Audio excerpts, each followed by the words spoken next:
YouTube. I want to start with a little story from The Watchmen because it makes for an excellent springboard into a point I'd like to make.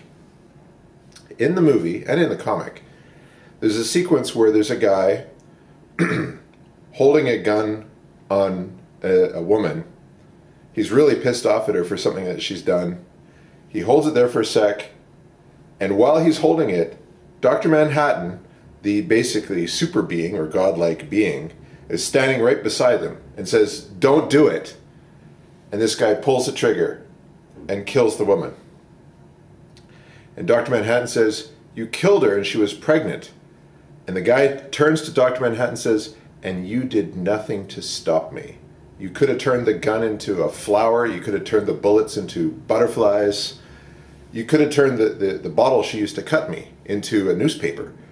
But you didn't." Now, that is an excellent point, that one guy did the shooting, but somebody else who had the power to intervene didn't. So who is to blame for what in this scenario? Let me create another analogy. Let's say that on a schoolyard, kindergarten kids, or grade 1, grade 2, very young kids, one of the kids is really angry at another kid. He picks up a big rock and goes and just, he's ready to start pounding the crap out of some other kid with this rock.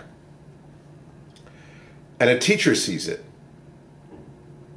If the teacher sees this and does nothing, and the kid actually hits the other kid with a rock and hurts him, wounds him, or maybe even kills him, let's go with kills. Let's say that one kid kills another kid on a playground and there was a teacher there. And the teacher saw this and could have intervened but did nothing, and one kid ended up killing the other kid. What would we think about that? Well, I'm not a lawyer, but I can guess that the teacher would be charged with criminal negligence, and if you stand by and watch a murder happen and do nothing, then you are an accessory to homicide. So the teacher would be criminally negligent and an accessory to homicide.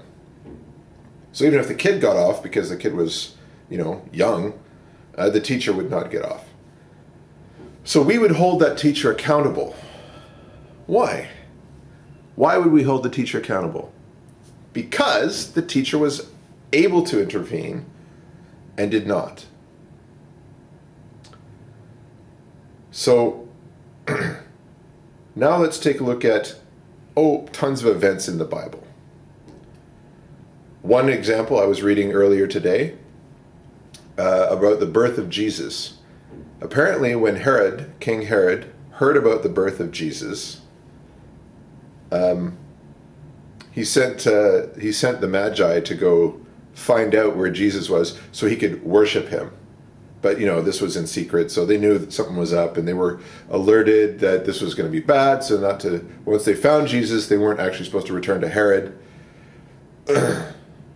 I'm sorry for the camera wobbling over the place. It's really pissing me off, but I set it to manual, and it's just ignoring me, so sorry. Anyway, Herod got notice, Herod sent the Magi. The Magi were warned in a dream not to return, so they snuck home some other way. Herod found out about this, and that Jesus had taken off, or that Jesus, Mary, and Joseph had gone to Egypt to avoid Herod, although he didn't find that out. He just found out that Jesus was gone. So what did Herod do? He had every child 2 years old and under, every child 2 years old and under in Bethlehem and the surrounding area killed. What did God do to stop this? Nothing. He could have made those babies invulnerable. He could have struck Herod dead for doing such a horrible thing. He could have changed Herod's mind. He hardened Pharaoh's heart when it came to the Jews getting out of, or when it came to Pharaoh letting the Jews free of their slavery in Egypt.